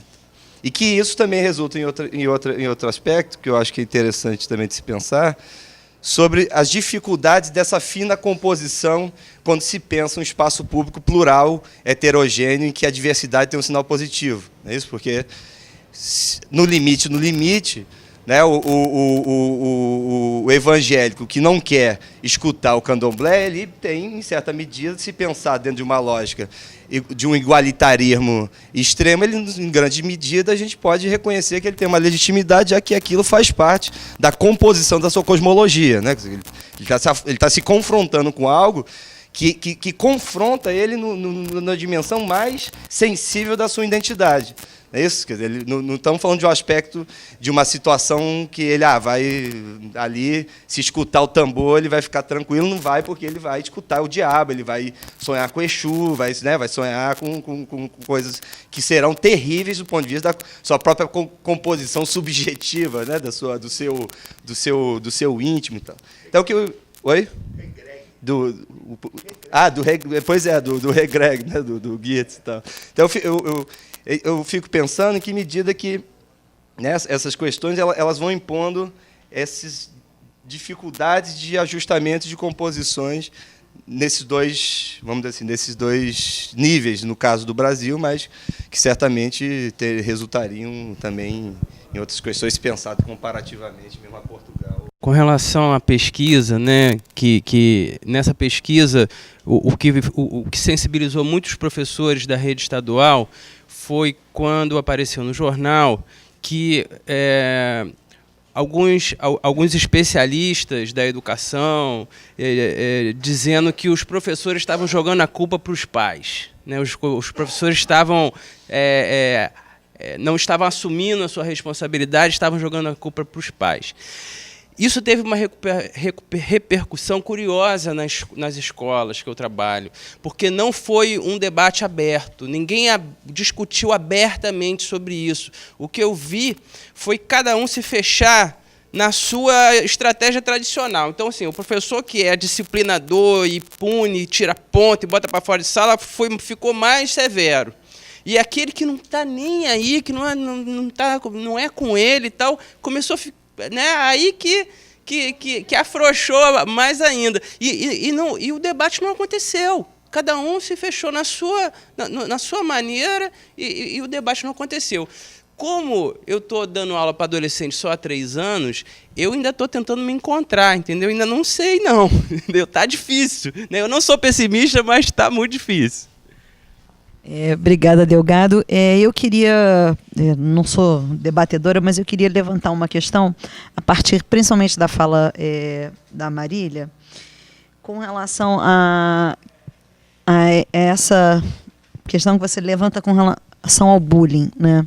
Que isso é uma coisa que apareceu para a gente, que o bullying está sendo a outra categoria, tal como a violência, que está dando conta de tudo. Então, essa natureza diferenciada dos conflitos se invisibiliza porque tudo virou bullying, né? Tudo é bullying ou tudo é violência, e com isso a gente não consegue entender. E reforçar, né, a sua pergunta, né, de que também esse lugar, porque isso eu acho que é uma diferença fundamental das coisas que eu observei na escola em Portugal e da discussão aqui no Brasil, né, no caso do Rio de Janeiro, sobre o lugar desses técnicos. E aí sugeri para você o trabalho de um colega nosso, que é professor lá na Escola Superior de Porto Alegre, que é o Bruno Dionísio, que ele exatamente está fazendo uma discussão sobre o lugar desses profissionais, né, que seriam os psicólogos, orientadores vocacionais, que é uma diferença fundamental da escola pública aqui em Portugal. Isso lá, essas equipes estão na escola, né? Não necessariamente isso significa um lugar de escuta, como você está propondo, né? Então, acho que essa é uma outra questão que nos é cara, né? E aí eu vou fazer um gancho com a Luena também, com os pontos que você levanta, né? Eu também eu devo confessar que quando eu comecei com essa pesquisa, eu tinha, acho que, mais certezas sobre o lugar da laicidade, né? No sentido de, não, de fato, esse espaço tem que ser laico, né? Uma separação mais clara. E conforme eu estou avançando nessa discussão, cada vez eu tenho mais dúvidas do que afinal é isso, né? Eu concordo plenamente com você, porque de fato essas fronteiras são muito rígidas, e isso foi muito claro para mim quando eu cheguei em Portugal, porque todo mundo, a resposta quando eu falo assim, eu vim ver aqui como é que eu ensino religioso, mas Portugal é um estado laico. Tá bom, mas eu não disse que não era, mas está escrito, tem um ensino religioso, está ali, tem a disciplina. Não, mas Portugal é um estado laico. Quer dizer, essa reafirmação me chamou a atenção de que eu podia estar fazendo a mesma coisa. E aí, relaxei. A primeira escola em que eu entrei para fazer trabalho de campo era uma escola que tinha uma segurança muito forte, né? Você tinha tinha uma pessoa que verificava seu documento para entrar ou não entrar, não. Que foi a única, inclusive, que eu assisti explicitamente um caso em que os alunos se desentenderam e que o aluno chama a menina de preta tonta, né? E nessa escola, quando eu consigo entrar, que eu vou subir para conversar com a professora, o que eu dou de cara? Na tal da escola laica tinha uma santa enorme, né? E aí eu vou subindo os andares, e em todos os andares tinha alguma coisa que me remetia à Igreja Católica, que eram só elementos da Igreja Católica. E eu me fiz exatamente a mesma pergunta que você fez, né? Quer dizer, o quanto não só essa laicidade não existe, né? Como tem várias outras coisas, porque o santo e o crucifixo são muito explícitos, mas que ali existiriam outros elementos que a gente não está percebendo e que estão informando também uma gramática e uma moralidade judaico-cristã, né? Como eles estavam chamando a atenção. E o quanto a gente não percebe isso, né? Como isso também está dado e naturalizado por nós também na pesquisa, né? O que coloca um desafio maior, né? Que é pensar que, evidentemente, se a escola, né, tem um papel da socialização política, né, como o Zé Rezende levanta essa discussão, que é o nosso parceiro na Universidade Nova de Lisboa, é óbvio, então, que ela vai estar trabalhando com moralidades, né? Porque senão também parece que a gente está querendo que a escola não faça uma coisa para o qual ela é o seu papel, foi feita, né? Ela existe para isso. Então, assim, o problema, então, não é ela trabalhar com moralidades, esse é o papel dela, não é isso que a gente está discutindo. O problema é como que essas distintas moralidades convivendo nesses espaços, né, específicos, estão produzindo mais conflitos do que a administração de conflitos. Quer dizer, na verdade, a convivência dessas moralidades, a maneira como está se dando, ao produzir esses silenciamentos, essas agressões, essas violências simbólicas, esses insultos morais, como diria o nosso querido amigo Luiz Roberto Cardoso de Oliveira, isso potencializa os conflitos, e aí que pode, inclusive, negar esse papel da socialização política. Eu acho que talvez essa seja uma questão para a gente pensar, né? Porque você não está produzindo uma nova socialização política, porque disso tudo podia desembocar uma nova socialização política que a gente não esteja percebendo. Mas o que parece até agora é que a gente só está no choque dessas moralidades e os grupos estão se estranhando, né? Porque se a gente pensa, né, que a convivência desses espaços e dessas gramáticas, a maneira pela qual essas capacitações são feitas, podem nos fornecer um elemento interessante. Porque em Portugal, no caso do ensino religioso, o que é claro na lei e ninguém questiona, é que é óbvio que o conteúdo e a moralidade dos professores tem que ser sancionada pelos credos. Não é o Estado que seleciona os professores em Portugal. Quem seleciona é a Aliança Evangélica e o arcebispado português. E, inclusive, teve um caso de um professor que teve uma denúncia por pedofilia, né, e que foi um grande escândalo, porque como é que era possível se ter sancionado a moralidade desse sujeito, já que o Estado, nesse caso, só paga o salário. Então, de fato, o conteúdo é todo administrado pelos credos. Mas houve uma discussão pública, e aí não foi privada, aí os católicos e os evangélicos sentaram juntos para discutir o que seria esse conjunto comum, né?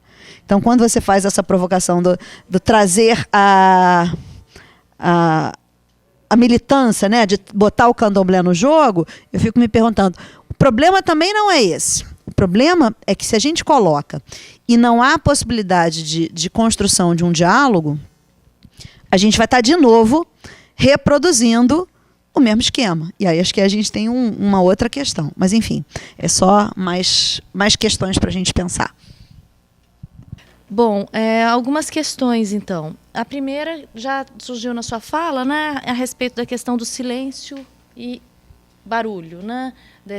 O que eu estou chamando de silenciamento é justamente com base tanto no conceito de violência simbólica, quanto no conceito de violência, na ideia de violência em psicanálise. Então, se por um lado a gente tem que pensar a violência do sistema, o que Slavoj Žižek vai chamar de uma violência objetiva, diferente de uma violência subjetiva, quer dizer, a violência do bullying é a violência subjetiva, é aquela que se dá entre sujeitos, é a ruidosa, que representa, de certo modo, uma violência objetiva silenciosa, que é a da dominação de um povo sobre outro povo, de uma cultura sobre outra cultura, de uma religião sobre outra religião, ou, antes de mais nada, do capitalismo neoliberal, né? Que a gente tem que pensar aí nesse paradigma que a gente está vivendo, em que a gente reproduz a divisão social e isso é um outro fator que foi silenciado, né? O mundo globalizado, como se não houvesse mais fronteiras, como se não houvesse mais essa diferença entre, né, a diferença da Guerra Fria ou a diferença de classes sociais. Coisas que a gente deixou para trás, silenciou e que certamente eu acredito que seja... Bom, certamente eu acredito que seria necessário retomar, rediscutir, né? Então, na sua questão a respeito dos laudos, foi uma das nossas perguntas de base, não é mesmo, Rafael? Vocês produzem laudos? A minha dúvida no início era essa, se eles faziam laudos. E a resposta generalizada foi uma negativa. Não, nós não produzimos laudos. Nós, professores, nós, pedagogos, nós, diretores de escola, nós não produzimos laudos. Mas, de fato, como você mesma assinalou, eles têm acesso a laudos, certo? Então, com uma escuta, o que eu chamo de uma escuta clínica não é fazer clínica na escola. Esse foi o grande problema que a gente viu no passado e que levou à psicologização das condutas, ou seja, acentuar os aspectos individuais, como o bullying tenta fazer, né?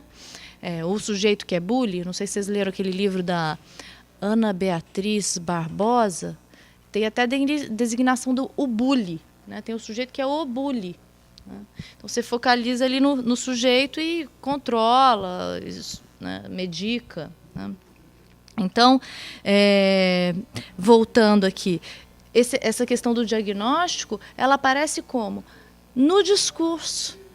Né? No discurso que reproduz esses diagnósticos que vêm do campo médico, que vêm dos projetos para explicar para o professor como é que ele detecta quem é TDAH, quem é bullying, quem é disléxico, né? Para, de certo modo, já no modelo que vem de fora dos projetos, trazer esses sujeitos para o tratamento médico, né? Para o tratamento de saúde.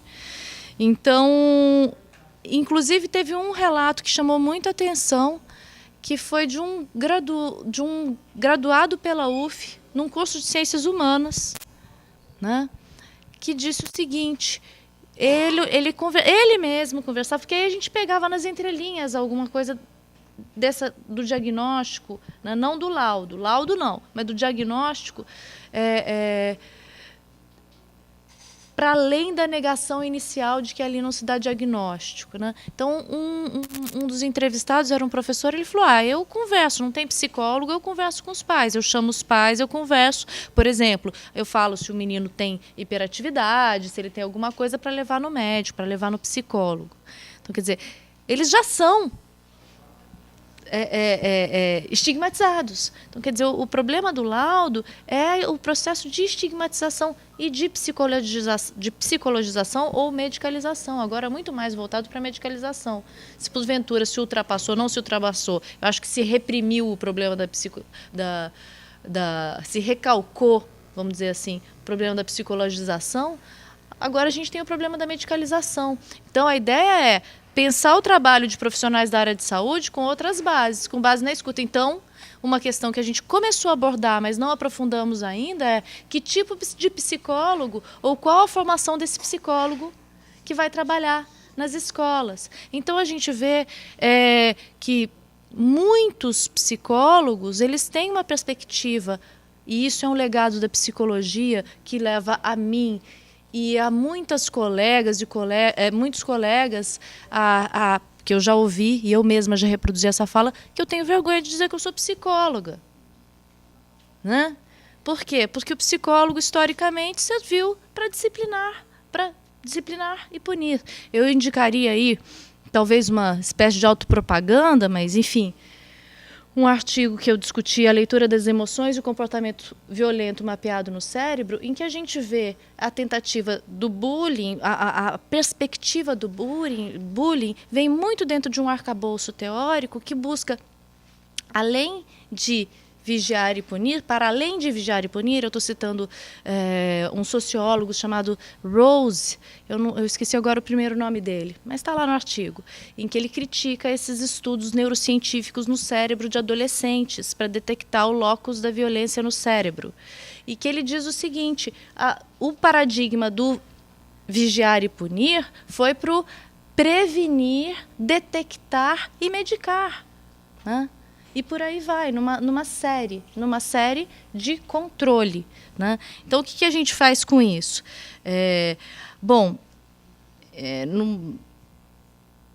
Só para concluir, relacionado a essa questão do bullying, do diagnóstico, dos laudos, o problema da exceção, que é um problema muito sério. Né? Se a gente começa a tratar cada uma dessas questões, o bullying, o hiperativo, o negro, aí a gente começa, né, nas especificidades. O deficiente físico, o deficiente mental, a gente começa nas políticas das exceções, né, você começa a tratar de todos os problemas como se fossem exceções, a gente, por um lado, corre o risco de deixar de lado os problemas mais sérios que dizem respeito a todos, e a violência como uma questão ampla, né? Ampla e cheia de especificidades, como disse acho que foi você, né? É Fábio? Não sei. Acho que não sei. Enfim, de pensar a singularidade, mas também dentro da dialética da universalidade dos problemas comuns. Né? Como é que a gente cria um campo de exceção e esse campo de exceção passa a ser um campo de desresponsabilização do sujeito?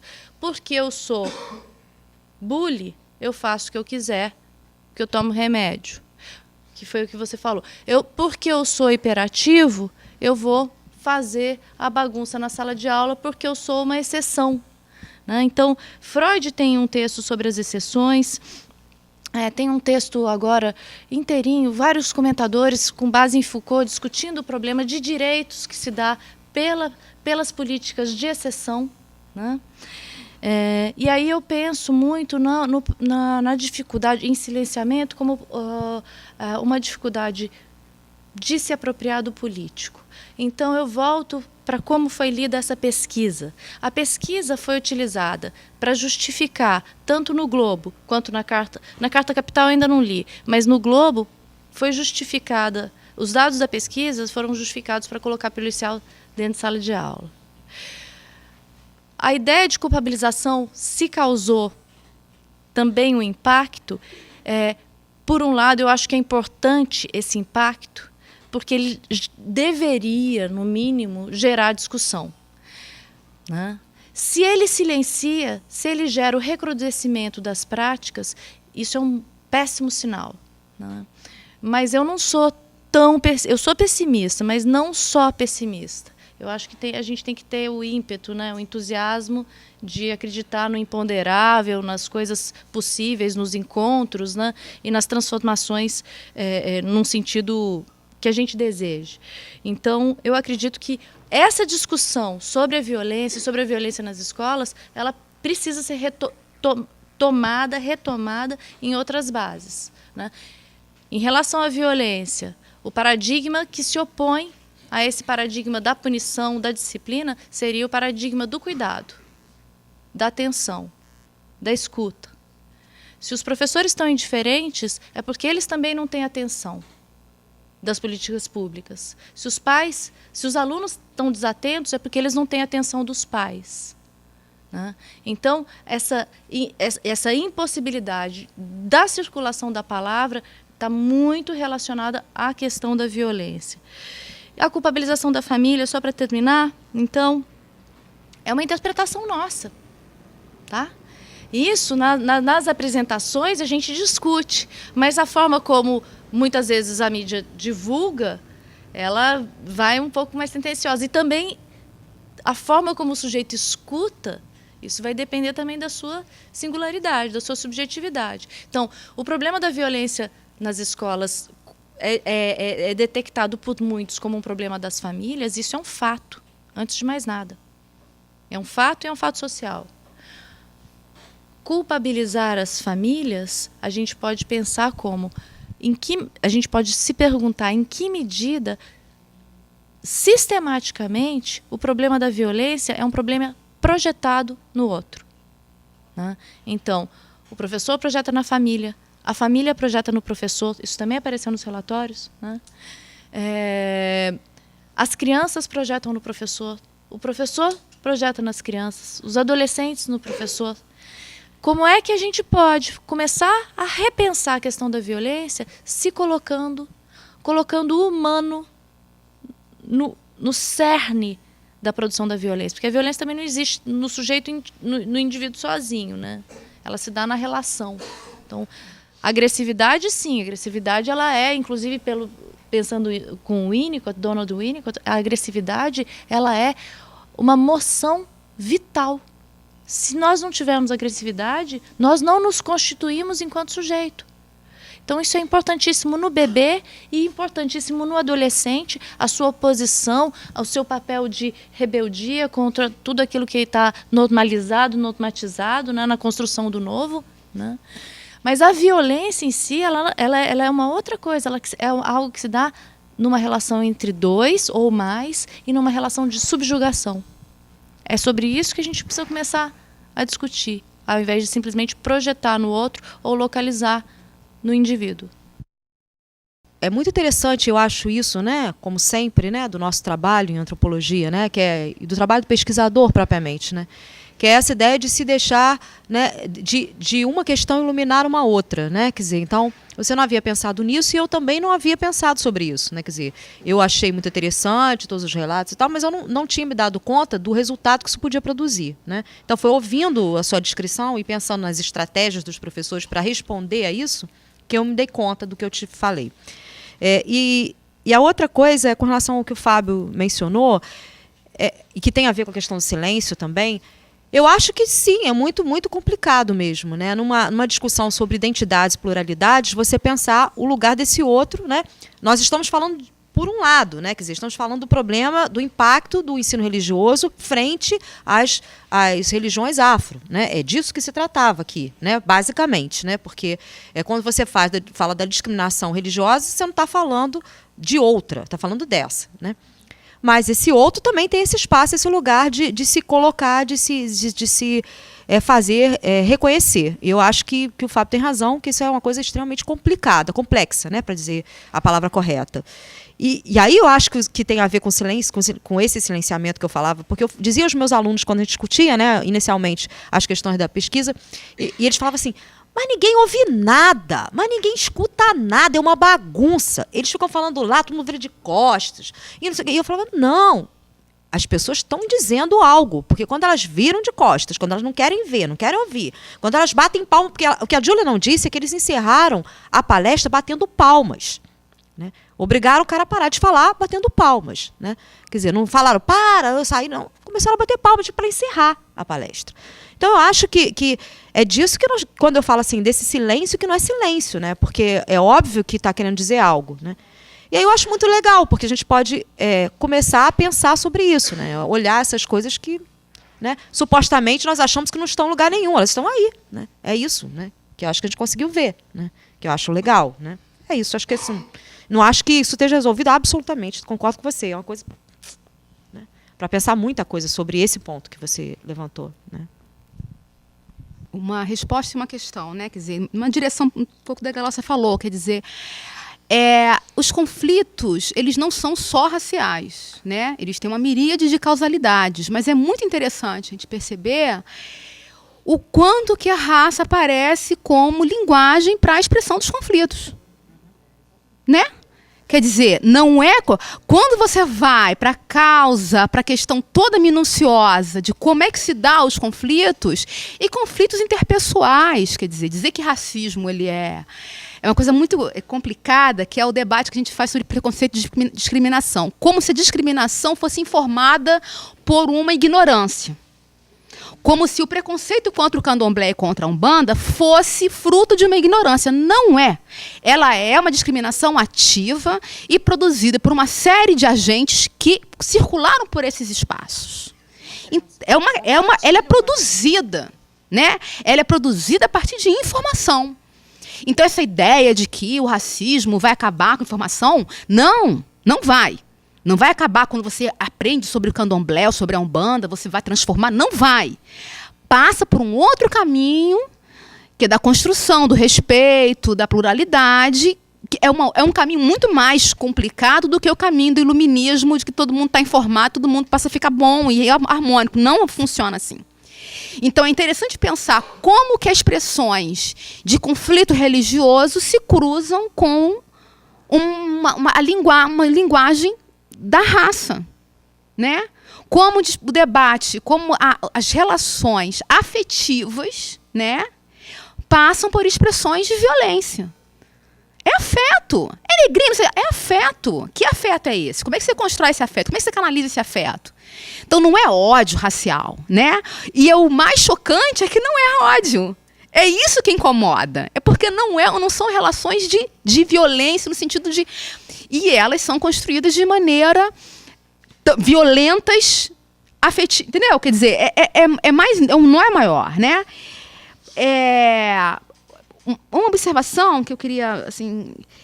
Esse debate, enfim...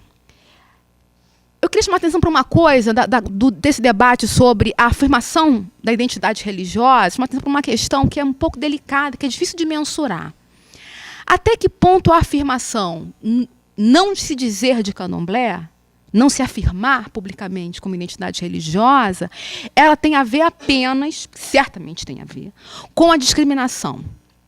E com a discriminação, com a estereotipia, com tudo isso, né? Porque quando você se afirma crente ou católico, isso tem a ver com um ethos cristão, que é um ethos prosélito, que é um ethos de universalização. O motor da afirmação religiosa é o motor missionário, é o motor proselitismo. Você, sendo crente, silenciar não é uma opção. Ele é um pecado. Você não dizer, não afirmar, não louvar, não converter, né? Ele é pecado. Não é a mesma coisa com a religião do candomblé ou da Umbanda. Eles não são religiões de conversão, elas não são religiões de afirmação. A afirmação eu sou não está dentro do ethos da vivência religiosa. Então, assim, tem tudo a ver com a discriminação, com a perseguição, com o preconceito? Tem. Mas a gente tem que pensar que não é só isso.